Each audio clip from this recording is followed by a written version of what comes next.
Hello everyone, मैं हूं हरीश गंगवार और फिर से आप लोगों के लिए लेकर आया हूं यूपी बोर्ड क्लास 10th के कुछ और इम्पोर्टेंट क्वेश्चंस, क्योंकि एक वीडियो ऑलरेडी मैं आपको प्रोवाइड करा चुका हूं और ये उसका दूसरा पार्ट है जिसमें हम कुछ और इम्पोर्टेंट क्वेश्चंस की बात करेंगे है। और आगे बढ़ते हैं। आगे बढ़ने से पहले मैं सभी लोगों से रिक्वेस्ट करना चाहता हूं कि जो पहली बार विजिट कर रहे हैं या फिर पहले सब्सक्राइब नहीं किया है तो वो प्लीज़ सब्सक्राइब कर लें, बेल आइकन को प्रेस करें, जिससे आगे आने वाली सभी वीडियोस की नोटिफिकेशंस आपको मिलती रहेंगी और आप उस वीडियो को सबसे पहले देख पाएंगे। So let's start.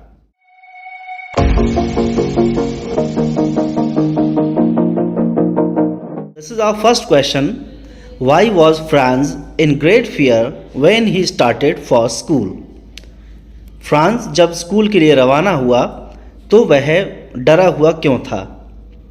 तो आंसर है, जो बहुत सारे बच्चों को डर रहता है वही डर यहाँ पर उसको हुआ था। When Franz started for school, he was in great fear of scalding और डॉक्टर हैमल से, ठीक है, स्कॉल्डिंग होनी थी।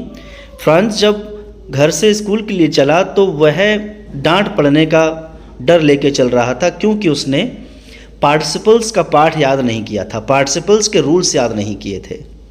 और आप लोग भी पार्टिसिपल्स नहीं जानते हैं तो आप लोग मेरी चैनल पर पार्टिसिपल्स को सर्च करके समझ सकते हैं कि आखिर पार्टिसिपल्स क्या है और उनका यूज़ क्या है। Next question number 2, mention the hazards of working in the glass bangles industry. यानी कांच की चूड़ियों के जो उद्योग हैं उसमें काम करने के क्या क्या खतरे हैं उनकी बात करेंगे हम, जो आपका सीमापुरी वाले चैप्टर से, साहिब आलम वाले चैप्टर से लिया गया है। Working in the glass bangles industry spoils the workers' health, eyesight and other parts of the body. कांच की चूड़ियों के उद्योगों में काम करने से जो वर्कर्स होते हैं उनका हेल्थ, उनकी आईसाइट यानी दृष्टि और शरीर के कुछ दूसरे भाग भी प्रभावित होते हैं, यानी गलत असर पड़ता है। The biggest hazard is that the worker goes blind with the dust from polishing the glass of bangles. सबसे बड़ा खतरा इस बात का है कि जो चूड़ियाँ बनाने वाले वर्कर्स होते हैं, कांच की चूड़ियों पर पॉलिश करते करते उसकी जो धूल उड़ती है वो आंखों में जा जाकर वो धीरे धीरे अंत में जाकर अंधे हो जाते हैं। नेक्स्ट क्वेश्चन नंबर 3 जो हमने लिया है डीप वाटर से, विलियम सी डगलस के चैप्टर से। क्वेश्चन है, why was Douglas determined to get over his fear of water? यानी डगलस ने पानी के डर से अपने आप को निजात पाने की क्यों निर्णय किया? तो बात करेंगे, Douglas was determined to get over his fear of water.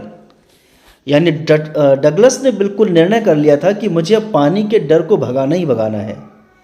Because it ruined his fishing trips, क्योंकि इस वजह से, उस डर की वजह से उसकी जो फिशिंग ट्रिप्स थी यानी मछलियाँ पकड़ने के लिए जो सफ़र करता था, यात्रा करता था समुद्र में, वो उसकी बर्बाद जाती थी।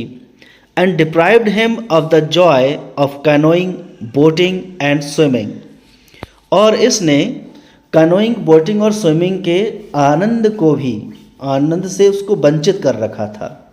कैनोइंग यानी एक तरह की बोट चलाना पानी में, और दूसरी बोट जो नॉर्मल बोट्स होती हैं वो स्विमिंग। ये सारे काम करने से वह डरता था, वह आनंद नहीं ले पाता था। तो इसलिए उसने सोचा कि अब मुझे अपना डर दूर भगाना ही भगाना है। नेक्स्ट क्वेश्चन नंबर 4 जो हमने लिया है रेड ट्रैप से। Why did the peddler consider the world as rat trap? यानी पैडलर जो फेरी वाला था, चूहेदानी बनाने वाला, वह पूरी दुनिया को ही चूहेदानी क्यों समझता था? तो बहुत ही एक सटीक उत्तर यहाँ पर दिया गया है, और जो रेड ट्रैप सेलर जिस समझता था दुनिया को रेड ट्रैप, उसका भी उसने सही सही विवरण दिया हुआ है। The world offers things to lure human beings to bind them in carnal activities. यानी ये जो दुनिया है वो इंसानों को ऑफर करती है ऐसी चीज़ें जो इंसानों को लुभाती हैं। ल्योर करना यानी लुभाना, टू बाइंड देम जिससे कि वो बंध जाते हैं कार्नल एक्टिविटीज़ में। कार्नल एक्टिविटीज़ यानी पाप के कार्य करने में लग जाते हैं। The peddler falls into a line of thoughts and reaches into an interesting idea. यानी जो पैडलर होता है फुर्सत के समय में जब खाली बैठता रहता है तो उसके मन में विचार चलते रहते हैं, और इसी विचार के चलते चलते उसके मन में एक विचार आया था that the whole world around him is nothing but a big rat trap, कि उसके आसपास जो भी दुनिया है इतनी बड़ी, वो एक बड़े रैट ट्रैप के अलावा कुछ भी नहीं है। नेक्स्ट क्वेश्चन नंबर 5, चंपारण वाले चैप्टर से, the Indigo. How was the Champaran episode a turning point in Gandhi's life, यानी गांधी जी के जीवन में चंपारण एपिसोड एक टर्निंग पॉइंट कैसे साबित हुआ।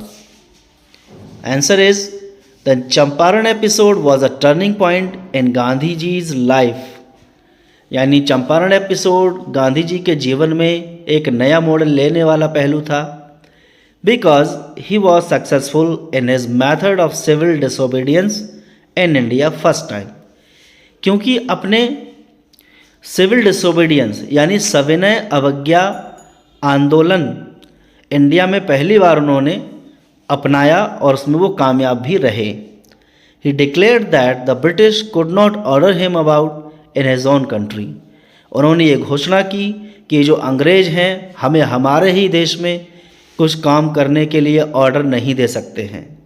तो ये रहे हमारे दूसरी वीडियो के कुछ important questions. I assure you कि कुछ ना कुछ क्वेश्चन तो इसमें से ज़रूर आएंगे। तो देखने के लिए धन्यवाद, और अपने दोस्तों को शेयर करना ना भूलें, स्टेटस लगाएं, मैसेंजर ग्रुप्स में भेजें। Thanks for watching this video, have wonderful time.